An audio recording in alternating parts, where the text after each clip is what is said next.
collecting reviews, good or bad or giving reviews.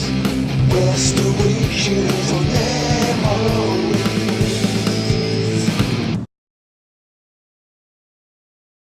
Hello everyone, it's Zort Rider here and welcome to another Transformers Siege review. And this is a review I wasn't expecting to do just yet. All the UK main high street stores, Smiths and Entertainer, haven't got these in stock yet. Even Kapow only still have them for pre-order in Indaband Toys, and all those trusted retailers that us Transformers fans get our toys from still are up for pre-order. But I was having a browse on Amazon because I needed to buy a few other bits and dabs on there, and I always have a bit of a browse through the Siege line to see if there's anything in. And funnily enough, there were 3 Voyager class Starscreams in stock. I only ordered this on Friday. It's come today, which is Sunday, and I'm really excited to have him. I've heard some good things. So let's have a quick look at the packaging now. Siege Starscream is in the standard Voyager box, same as Prime and Megatron. Pretty much exactly the same artwork. He looks pretty stunning through the box. Moving on to the side of the box, there's a beautiful, beautiful image of Starscream. Really, really like this image to the point where, I don't know, I might try and get a print of it. It looks really, really good. Side of the box, you've got the standard Siege imagery, which is pretty much bread and butter on what we expect now. And on the back of the box, you can see some images of Starscream in both of his modes. A cross-sell of WFC S17 and S16, which I believe is a 2-pack of Battle Masters. One of them is a retool of a figure from the first line Fire Drive, and the other one seems to be this really cool axe, both with effects parts that are new. Look really, really cool. Look forward to picking up those. I'm a fan of the Battle Masters, especially when I'm thinking of upgrading my Titans Return figures. So I want to get Misfire a gun. I think they look really, really cool in basically any of the later Transformers series. Your Power of the Primes, your Combine Award, your Titans Return. So yeah, shall we get a little Starscream open here and see what he's all about? So here is Starscream out of his plastic prison. Now, first impressions are really, really good, actually. I really like the feel of him. There's no overly loose joints. I was a little bit worried about his one shoulder, which was pushed back in the box. But there's nothing overly loose joint-wise. Some of his ports are a little bit looser than what I would hope for his null rays, but it's not a showstopper. It's not too bad. All in all, I actually really, really like the look of this figure. I often thought that, have we had a decent mainline Starscream? I mean, the Combiner Wars one was okay. The classic Seeker mold is, well, it's a classic now, but it's not really a great mould. It hasn't stood the test of time. The G1 mould, let's face it, even though it's a great toy, looks great in jet mode, the robot modes are pretty dire. That's coming from a G1er as well. This figure is really nice, and maybe it is one of the best representations of Starscream we've had in the main line. The colours are pretty much spot on. They've got the right shade of blue for animation accuracy. Nice little head sculpt.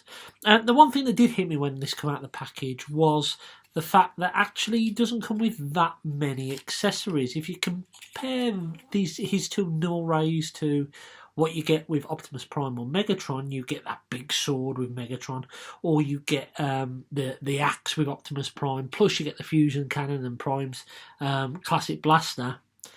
So I was expecting maybe something else, and I don't know what. I know there has been Seekers with flamethrowers and all that stuff, but I was expecting maybe something else, especially after opening Ultra Magnus and seeing the plethora of stuff that come with him. But you know what? All Starscream needs are his null rays, and he has those, so I'm a happy man. Now let's have a look at him in a bit more detail. I really like that head sculpt. I would have liked a little bit more of a smirk, but you know what? I can live with it. That's pretty nice. I like the fake cockpit on his chest, and all the chest detail, really good. There's some of that dry brushing on there, and you can see the dry brushing actually moves down onto his forearms as well, which it doesn't look too bad on this mould. I would have liked a little bit more on his shoulder parts, but you know what? Ultimately, it's fine. Moving down to the legs, you can see more of that weathering, maybe a little bit too much on the left leg, but you know what? Ultimately, it's fine. The one criticism from the front is I really don't like the design of those null rays. I don't know what I would have liked, but I think they're a little bit too bulky. Not too much. Maybe it's a bit of a criticism, too much of a criticism. But you know what? They're okay. The other criticism from the front look is the plastic on the back wings. The quality of it is fine, but it looks a little hollow in places. But the Cybertronian look kind of makes that work, so it's ultimately it's okay. All in all, from the front, pretty good figure. Looking at the back, cleans up really, really well, as you can see. Here you can see his real cockpit sitting there on the back, and basically you've got half of a Tetradet on there, but ultimately it's okay. All in all, the robot mode is pretty stunning. Remember, this is a $23.99 price point figure in the UK. Good QC on it. I mean, I haven't transformed it yet, but so far good QC, and yeah, I'm really, really happy with him. So articulation-wise, his head can do a full 360. His arms could do a full 360 if it weren't for his wings. You do get some outward movement as well. You get a double joint at the elbow. You get some wrist swivel as well, but they're really tight. You get a little bit of waist articulation. You get all the way forward on the legs, that far back, and you can get all the way out. Nice tight joints. You've got a bend at the knee, and you've got an ever so slight ankle rocker. Some great articulation there. On the wings as well, you can manoeuvre these up, so if you choose, you can have them that look or flat down that look. Whatever floats your boat. I kind of like the angled out, a little bit more dynamic kind of look. I think that looks really, really cool.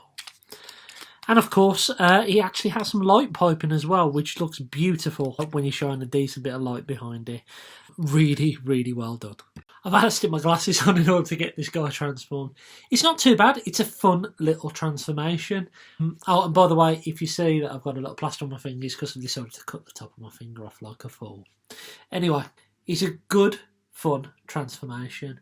And we finally, after 30 odd years, have a mainline Tetrajet, and it works really well. I was really worried that the photographs that I've seen online really showed the bottom sticking out, but really you can't see. Yes, you see the knees there, but it's not as prominent as on some photographs. Now, the detail on this works really well with the weathering. Some beautiful paintwork all over this. Some lovely clear orange translucent plastic, which sets off the design really well. You've got it's kind of off-white grey plastic, which works. Normally I don't like the colour that they go for on Starscream's plastic, but this works really well. You've got a Tapograph Decepticon logo on there, and you can see the null rays just clip underneath. On the back of the toy, you can see some thrusters, and you can also see Starscream's visible chest plate. Now, this chest plate has caused a little bit of controversy because it's got some pinholes, but the thing isn't pinned. It falls off during transformation, and I was trying to be really careful not to knock this off. It comes off.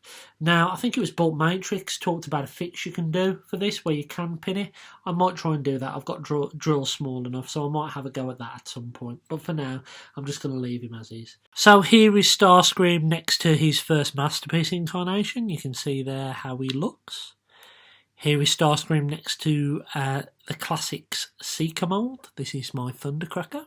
Here is Starscream standing next to a Masterpiece Seeker. And here is Starscream next to the Classics Thundercracker. Here is Starscream standing next to Generation 1 Ramjet. And finally, here he is next to the Hogwatcher. So what I'm going to start doing in Final Thoughts is just let you know too good, too bad. So main two good things about this figure and the main two bad. And to be honest, number one, it works in both modes really, really well. Great alt mode, great robot mode. Number two, transformation is fun, it's intuitive, it's not annoying. So they're the positives. The negatives are, don't quite like the sculpt of those null rays and the chest part just popping off during transformation. But other than that, it's a great, great figure, and it's a high recommend from me. Anyway, I've been Zort Rider. Keep watching the channel for more toy reviews, Transformers reviews, Siege and other stuff. And I'll be catching you again soon. Enjoy your week.